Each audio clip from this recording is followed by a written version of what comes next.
السلام علیکم دوستوں، ہم پڑھ رہے ہیں نمرہ احمد کا ناول مالا۔ آج اس کے ایپیسوڈ نمبر ہے 8۔ سٹارٹ کرنے سے پہلے آپ سے ایک ہی بات کہوں گی، میری آڈیو کو لائک کریں، شیئر کریں، چینل کو سبسکرائب کریں۔ کائنڈلی سبسکرائب ضرور کیا کریں، آپ کا ایک سبسکرائب کسی کی زندگی بدل سکتا ہے۔ کائنڈلی سبسکرائب کیا کریں۔ سٹارٹ کرتی ہوں۔ مبین منزل پہ موسم بہار اس سال اداس سا اترا تھا۔ بوگن ویلیا کے درخت اپنے خوش رنگ پتوں کے باوجود مرجھائے ہوئے لگتے تھے۔ جب سے مالا کو ماں کے بھولنے کی بیماری کا علم ہوا تھا، اسے لگتا تھا کہ وہ ایسے سبز باغ میں کھڑی ہے جس کو پانی لگانے والا یہاں کا راستہ بھول گیا ہے، اور اب وہ لہلہاتے درختوں کو دیکھ کر سوچ رہی تھی کیا ان کو کوئی پانی لگائے گا یا آہستہ آہستہ یہ مرجھا جائیں گے۔ عصر باسی ہو چکی تھی اور شام کسی بھی پل دم توڑنے کو تھی۔ مالا ہینڈ فری لگائے فون اونچا اٹھائے لان میں بیٹھی تھی۔ اسکرین پہ نظر آتی ماہی کمزور لگ رہی تھی، آنکھوں تلے ہلکے بجھا ہوا چہرہ، وہ تکیوں کے سہارے بیڈ پہ نیم دراز تھی۔ کیا کہا ڈاکٹر نے؟ تھوڑی سی سپاٹنگ ہوئی ہے مگر بیبی ٹھیک ہے۔ ماہی اداس لگ رہی تھی۔ مجھے مکمل بیڈ ریسٹ کا کہہ دیا گیا ہے، ویسے بھی ٹیسٹ ٹیوب بیبی ہے جس کی پریگننسی ہے۔ ماہی تمہیں مکمل بیڈ ریسٹ کرنا ہے اب، اوکے؟ وہ فکر مندی سے اپنی چھوٹی بہن کو دیکھ رہی تھی۔ مالا میں پاکستان نہیں آ سکوں گی، مجھے سختی سے منع کیا گیا ہے سفر سے۔ اس کی آنکھوں میں آنسو تھے۔ شادی کے 5 سال میں ماہی کے 2 مس کیریج ہو چکے تھے، اس لیے اس کی یہ پریگننسی بہت ہائی رسک تھی۔ یار میں نے تمہیں پاکستان آنے کے لیے تب کہا تھا جب مجھے تمہاری کنڈیشن کا نہیں پتہ تھا، اور پھر تم یہاں آ کے کیا کر لو گی؟ ماں ذرا سا بھولتی ہی ہیں، ہم مینیج کر لیں گے، لیکن اگر بیبی کو کچھ ہوا تو ماں سے زیادہ کوئی دکھی نہیں ہوگا۔ ماں نے 5 سال اس بیبی کے لیے دعائیں مانگی ہیں، عمرہ، حج، تہجد، نفل۔ بیبی کو کچھ نہیں ہونا چاہیے، اور پھر ہم آئیں گے نا کینیڈا۔ وہ نم آنکھوں سے مسکرا دی۔ ہاں پلیز تم لوگ آ جاؤ۔ اس کی آنکھوں میں امید جاگی۔ وہ مزید بات کرتی، لیکن درمیان میں غیر شناسہ نمبر سے واٹس ایپ میسج ریسیو ہوا تو وہ چونک گئی۔ 1 منٹ ماہی کہہ کے چٹ کھولی، پھر لبوں پہ مسکراہٹ بکھر گئی۔ اس نے میسج اونچا پڑھ کے سنایا، کیسی ہیں آپ کشمالہ؟ میں نے آپ کا نمبر اپنی والدہ سے لیا تھا، اگر آپ فارغ ہیں تو کیا میں آپ کو کال کر سکتا ہوں؟ آپ سے ایک کام تھا۔ یہ کون ہے؟ ماہی چونک کے سیدھی ہوئی، آبرو اکٹھے کیے۔ ضیاء سلطان۔ کشمالہ نے کندھے اچکائے، اس کو مجھ سے کیا کام ہو سکتا ہے؟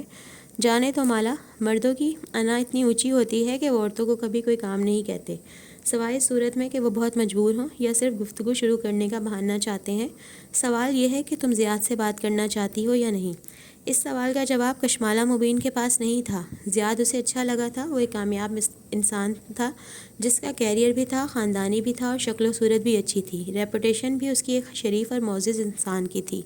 وہ 28 برس کی تھی اور جانتی تھی کہ اب اسے شادی کے بارے میں سوچنا چاہیے۔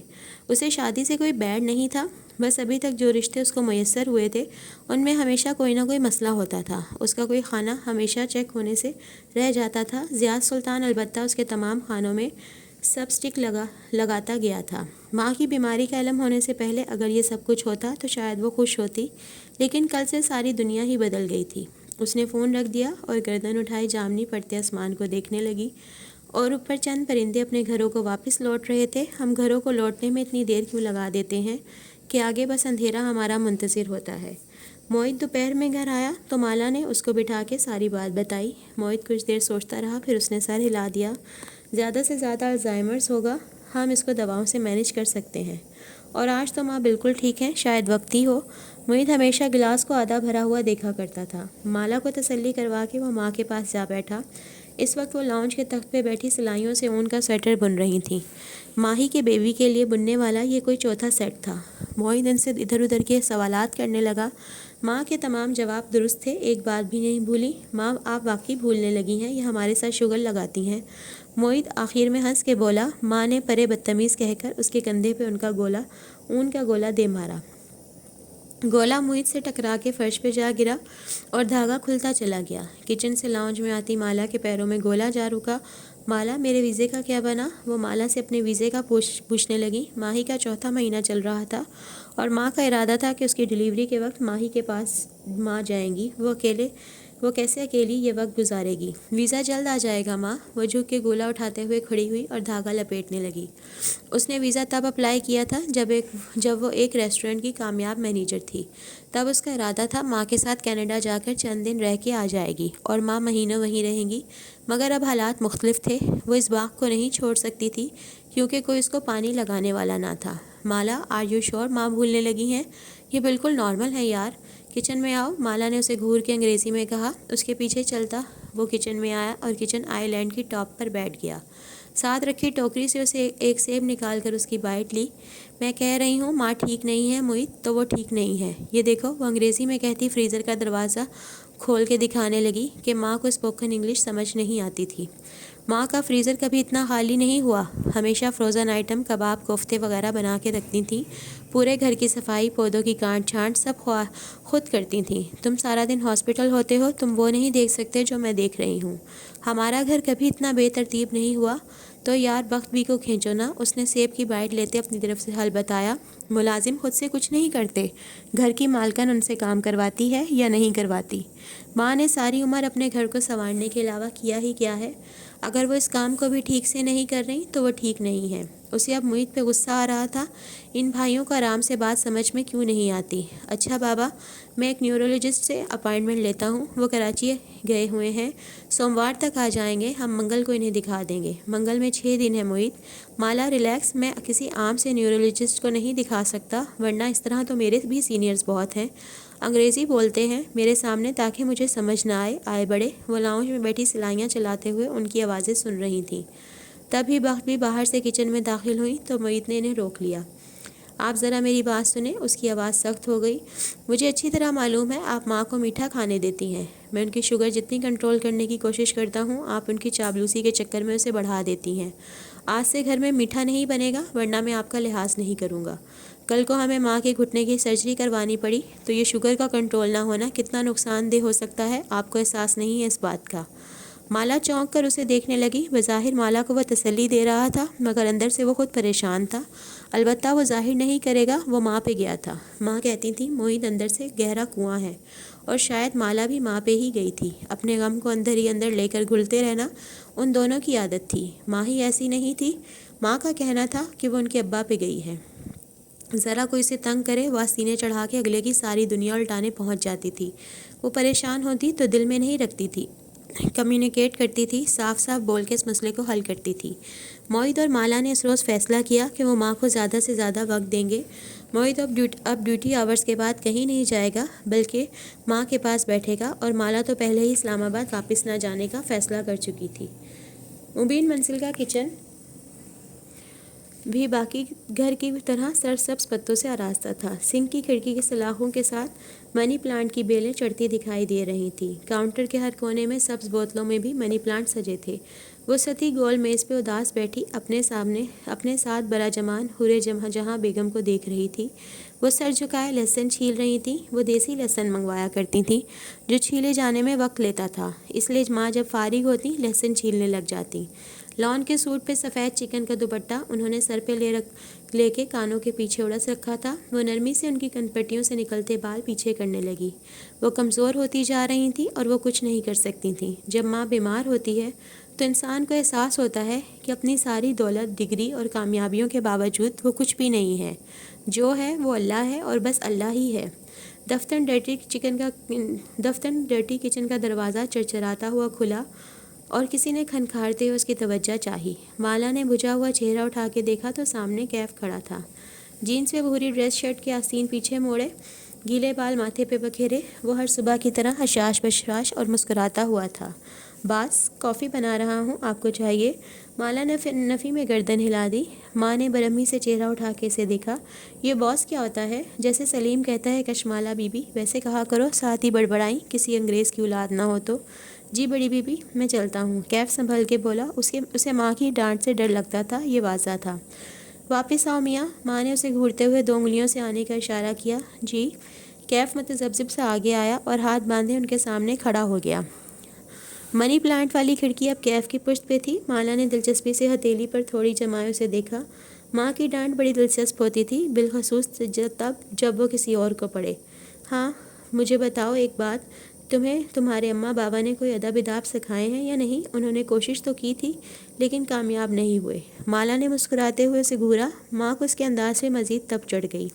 رات سونے کے لیے ہوتی ہے میاں، اور دن کام کرنے کے لیے۔ یہ جو تم رات بھر لان میں ٹہلتے ہوئے فون پہ لگے ہوتے ہو نا، ساری آوازیں آتی ہیں مجھے۔ میں فون پہ؟ کیف کے چہرے پہ ناسمجھی کا تاثر ابھرا، جیسے اسے ماں کی بات سمجھ نہ آئی ہو۔ مالا کو لگا شاید ماں مکس اپ کر رہی ہیں۔ ماں سوتے وقت اے سی نہیں چلاتی تھیں۔ اس کی ہوا سے ان کے گھٹنوں میں درد ہوتا تھا۔ وہ کھڑکی کا ایک پٹ کھولے رکھتی تھیں، یوں لان کی آوازیں صاف اندر آتی تھیں۔ سوری بڑی بیوی، دھیان رکھوں گا۔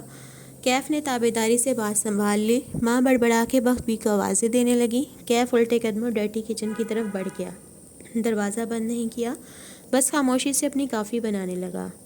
ماں، وہ نرمی سے کہتی ماں کے قریب ہوئی، میں نے اس کو چوکیدار کی ڈیوٹی بھی دی ہے، اب پوری رات کرسی پر فارغ تو نہیں بیٹھ سکتا، بیچارہ کالز کر لیتا ہوگا۔ خیر ہے۔ ماں نے ناپسندیدگی سے ڈرٹی کچن کی طرف دیکھا جہاں کیف ان کی طرف پشت کی کافی بنا رہا تھا۔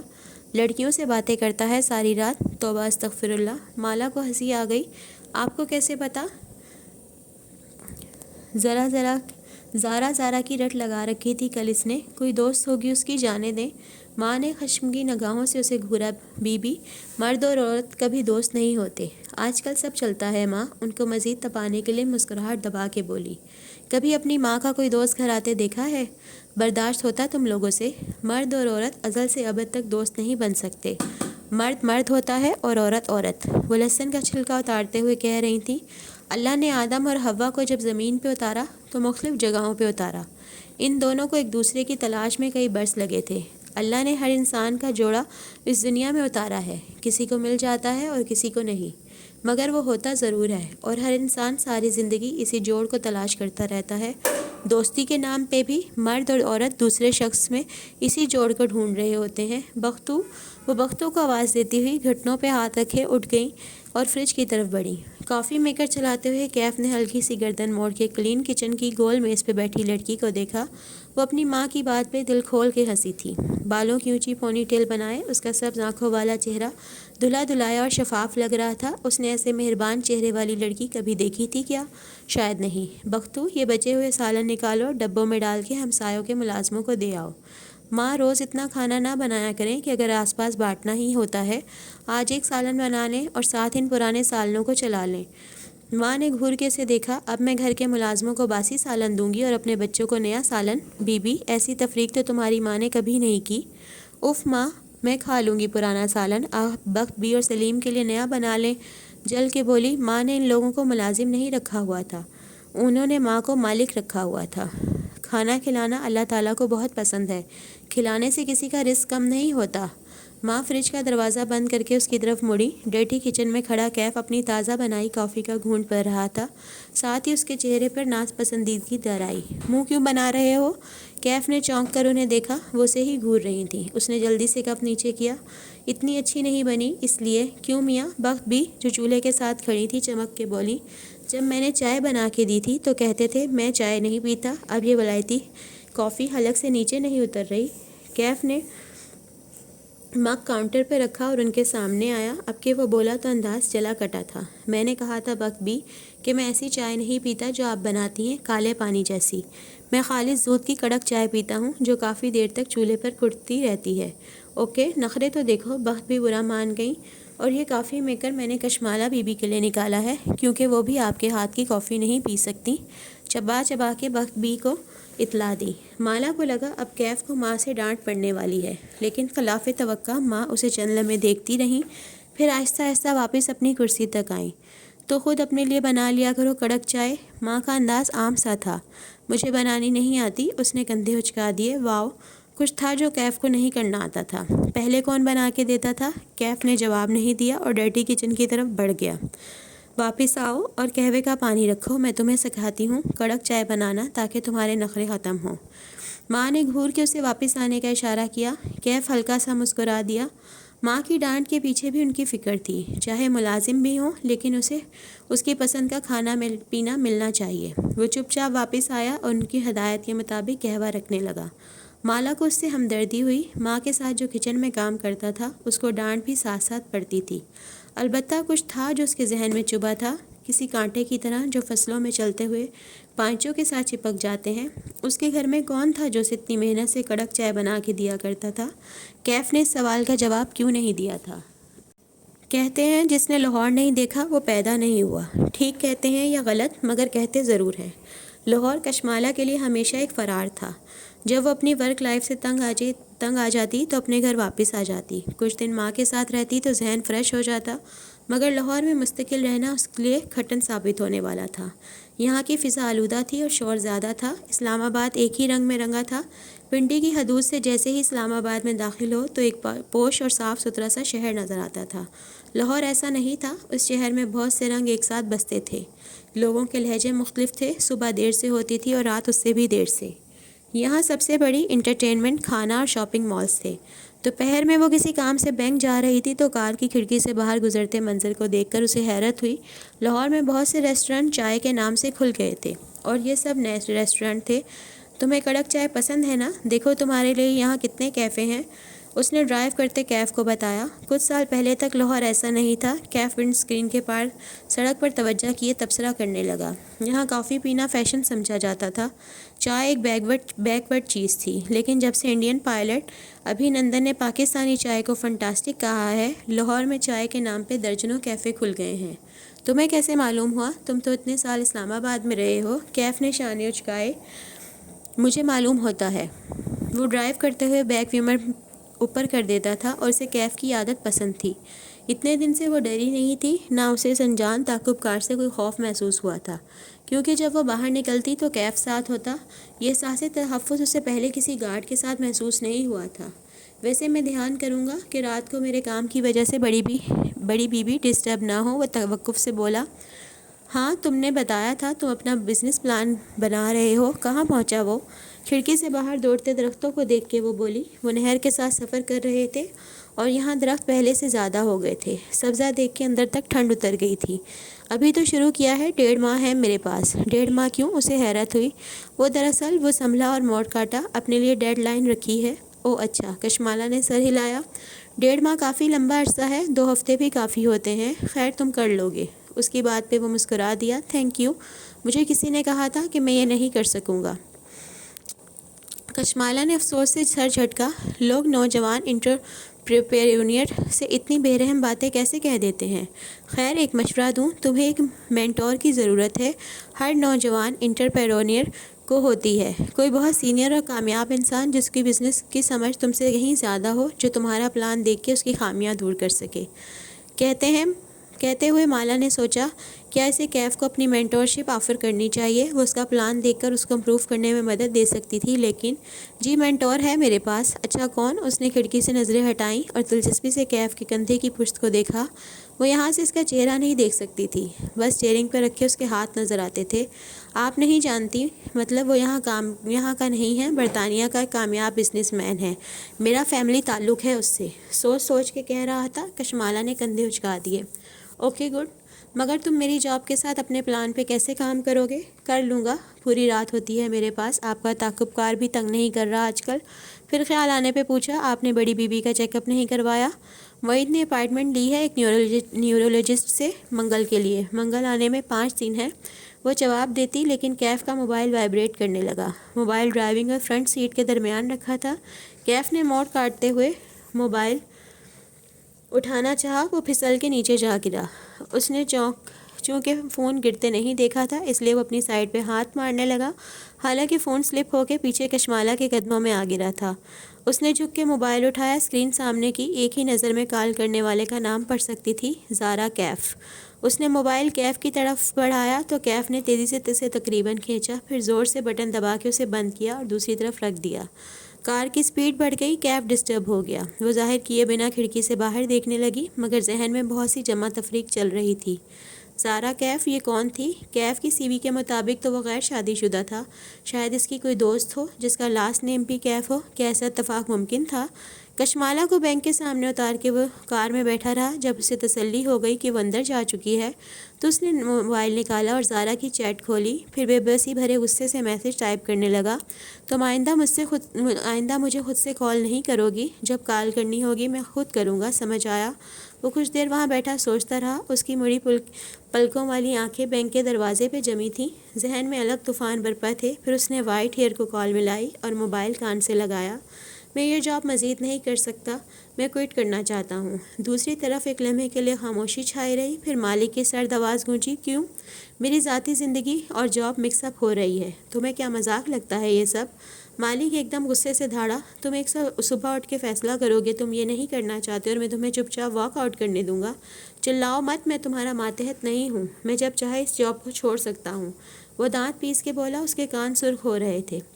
توقف کے بعد مالک بولا تو آواز دھیمی تھی، اصل وجہ کیا ہے، کیوں چھوڑنا چاہتے ہو جاب؟ کیف نے گہری سانس لی، اس کی ماں بیمار ہے، میں اس کے ساتھ مزید دھوکہ نہیں کر سکتا۔ تم اس کی ماں کے لیے اتنا حساس کیوں ہو رہے ہو؟ بس میں اس کی فیملی کے ساتھ نہیں رہ سکتا، یہ پلان کا حصہ نہیں تھا۔ اب یہی پلان کا حصہ ہے، میری بات غور سے سنو۔ تم اس لڑکی کی جاب کرو گے جب تک تمہیں وہ نہیں ملتا جو ہمیں درکار ہے۔ اس نے مجھے نہیں بتایا کہ وہ کیسے جانتی ہے کہ آدمی کے پاس اس کی تصویر ہے۔ میں نے اس دن سے 2 دفعہ پوچھا، وہ نہیں بتاتی، میں کیا کروں؟ پھر تم اس کا اعتماد حاصل کرو، تمہیں یہ کرنا پڑے گا، یا میں اسے سب سچ بتا دوں، میں ایسا کر سکتا ہوں۔ اس کا انداز نڈر تھا، کسی بھی خوف سے خالی۔ ٹھیک ہے، ابھی جاؤ اور اسے بتا دو، مجھے فرق نہیں پڑتا، لیکن اس سے کیا ہوگا؟ کیا وہ تمہارا شکریہ ادا کرے گی؟ نہیں، وہ تمہیں کھڑے کھڑے گھر سے نکال دے گی اور تم خالی ہاتھ رہ جاؤ گے۔ کیف کے تنیا صاحب ڈھیلے پڑتے گئے۔ میں جھوٹا اور دھوکے باز نہیں تھا، میں مزید یہ نہیں کرنا چاہتا۔ تم اس لڑکی کی زندگی میں دھوکے سے داخل ہوئے ہو، اب تم اس چیز کو فکس نہیں کر سکتے، اب واپسی ناممکن ہے۔ جلد یا بدیر اسے تمہاری حقیقت معلوم ہو جائے گی، اس کے بعد وہ تم سے صرف نفرت کرے گی۔ مالک کا انداز استثنائیہ تھا۔ تمہیں اس وقت کے آنے سے پہلے اپنا کام مکمل کر کے وہاں سے نکلنا ہے، سمپل۔ مالک کے لیے جمع تفریق بہت آسان تھی اور اس کے لیے فکرہ بہت بھاری تھا، وہ تم سے نفرت کرے گی۔ تم کسی بھی چیز کے لیے مجھے مجبور نہیں کر سکتے، وہ بے بسی بھرے غصے سے بولا۔ میں نے اپنی مرضی سے جاب کے لیے حامی بھری تھی، میں اپنی مرضی سے اس کھیل کو ختم بھی کر سکتا ہوں۔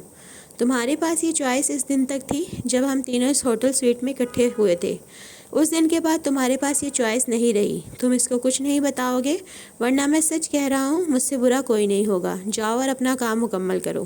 کشمالہ بینک سے باہر آ رہی تھی، کوہنی پہ بیگ لٹکائے، سن گلاسز ماتھے کے اوپر چڑھائے، وہ موبائل کے بٹن ساتھ ساتھ دبا رہی تھی۔ پھر چہرہ اٹھا کے اپنی کار کی تلاش میں دیکھا۔ کیف نے فون رکھ دیا۔ کشمالہ کی نگاہ اس سے ملی تو وہ مسکرا دی اور اس کی طرف آنے لگی۔ کیا وہ اس سے نفرت کرنے لگے گی؟ کیا ان دونوں پہ ایسا وقت بھی آنا تھا؟